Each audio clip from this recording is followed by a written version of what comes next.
নমস্কার, আপনারা দেখছেন সংবাদ পরিবর্তন। দীর্ঘ 27 বছর পর দিল্লিতে বিজেপির গেরুয়া ঝড় ওঠার পরে বিজেএমসির পশ্চিমবঙ্গের রাজ্য সভাপতি তন্ময় গড়াই কি বিবৃতি দিলেন সংবাদ মাধ্যমের কাছে সরাসরি শোনাতে থাকবে।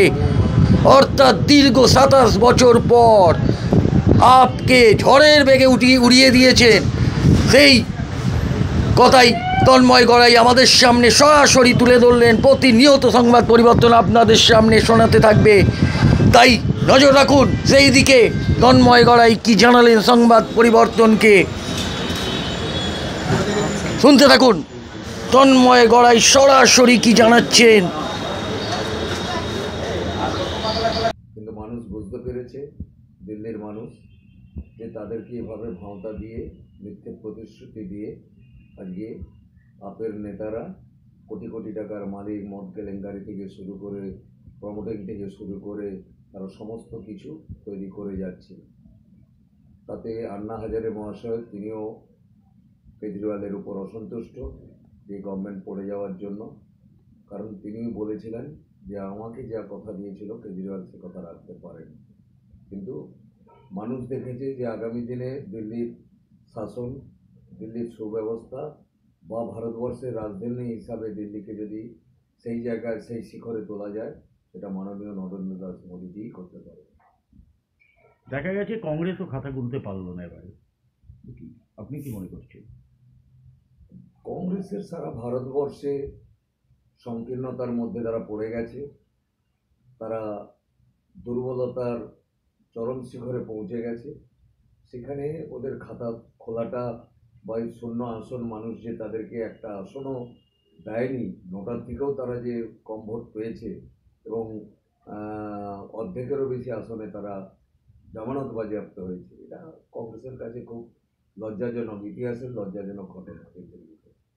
আচ্ছা, আপনার এত ভালো ফল করেছে দিল্লিতে, 2026 আপনার বিধানসভা নির্বাচন, আর মাত্র এক বছর পরেই আপনার বিধানসভা নির্বাচন। তার আগে বিজেপি কার্যকর্তাদের উপরে হামলা, এগুলো আপনারা কি নজরে দেখছেন? তাহলে বিজেপিকে কি মানে রোকার চেষ্টা করছে?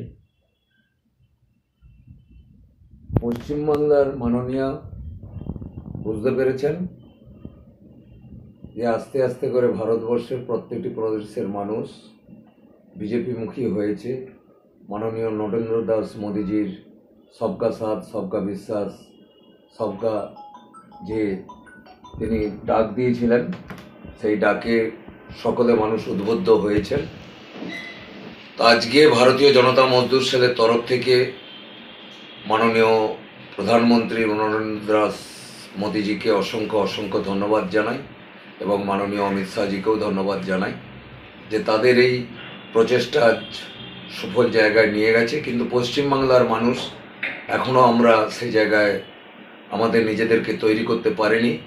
কারণ মাননীয় জানেন যে এই 34% ভোট, এর সঙ্গে যদি আমি আর 7-8% ভোট যোগ করতে পারি, সেটা লক্ষ্মী ভাণ্ডার দিয়ে হোক, ধমকানি দিয়ে হোক, মানুষকে বর্বরচিত্তভাবে কোনোভাবে হোক, তাহলে আমি আমার জায়গাটা তৈরি করতে পারবো। তো সেই জন্যই তিনি এত কিছু করে যাচ্ছেন। এটাই তাদের কাছে বা আমাদের কাছে একটা বিস্ময়কর, কারণ আগামী 26-এ বিজেপি আসবে, এটা মানুষের মনে মনে শোনা যাচ্ছে, গ্রামে গ্রামে শোনা যাচ্ছে যে সরকার আর চলতে পারে না। এরকম বর্বরচিত সরকার, যে সরকার একটা সমাজের মানুষের জন্য সমস্ত কিছুকে তারা ত্যাগ করছে, তারা মহিলাদেরকে অত্যাচার করছে, গ্রামেগঞ্জে মানুষকে, গরিব মানুষদের প্রতি অত্যাচার করছে, আগামী দিনে তার ফল 26-এই পাওয়া যাবে। একটা আন্দোলন আছে, ওর জন্য আপনারা কতটা প্রিপেয়ার হতে পেরেছে?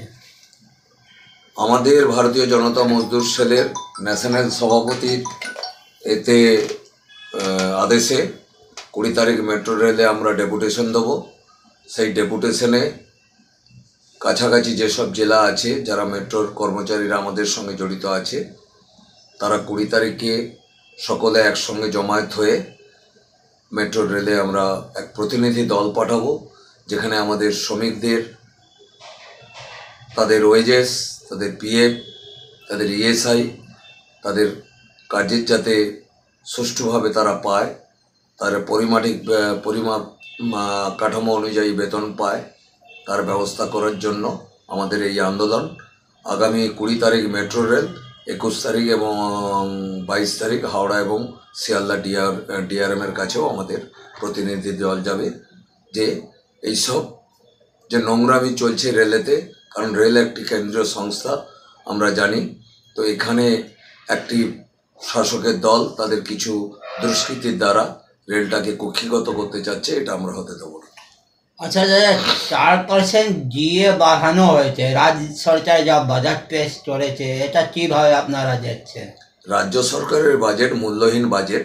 রাজ্য সরকার দেখেছে যে মানুষকে এখানে টাকা পয়সায় ভোট কেনা যায়, এ বাজেটের কোনো মূল্য হতে পারে না। যার 35% ডিএ বাকি, তার 4% ডিএ দিয়ে, যেখানে কেন্দ্রীয় সরকার 18% ডিএ কমপ্লিট করেছে, এখানে 4% উনি দিয়ে মানুষের মনকে ভোলাতে চাইছেন। এগুলো জাস্ট মানে এর রাজনীতি, মূর্খের রাজনীতি। উনি চাচ্ছেন পশ্চিমবাংলার মানুষকে পয়সা দিয়ে কেনা যায়, কারণ পশ্চিমবাংলার মানুষ খুব বোকা নয়। কারণ সারা ভারতবর্ষের যেখানে যেখানে আমাদের সংগঠন আছে, প্রায় 26টা রাজ্যে আমরা দেখেছি, সেখানকার মানুষ পশ্চিমবাংলার মানুষের থেকে আগে অনেক সচেতন হয়ে তারা পেরেছে, এবং পশ্চিমবাংলার মানুষকে মাননীয় পয়সার বিনিময়ে কিনে রাখতে চাচ্ছে, দাবিয়ে রাখতে চাচ্ছে, ভয় দেখিয়ে হোক, অত্যাচার করে হোক। কিন্তু এটা আমরা করতে দেবো না। ভারতীয় জনতা মজদুর সেল লড়বে আগামী 26শে ভোটের জন্য। আচ্ছা দাদা, আর একটা প্রশ্ন, আপনাদের 20 তারিখে আন্দোলনের মধ্যে কে কে উপস্থিত থাকবেন?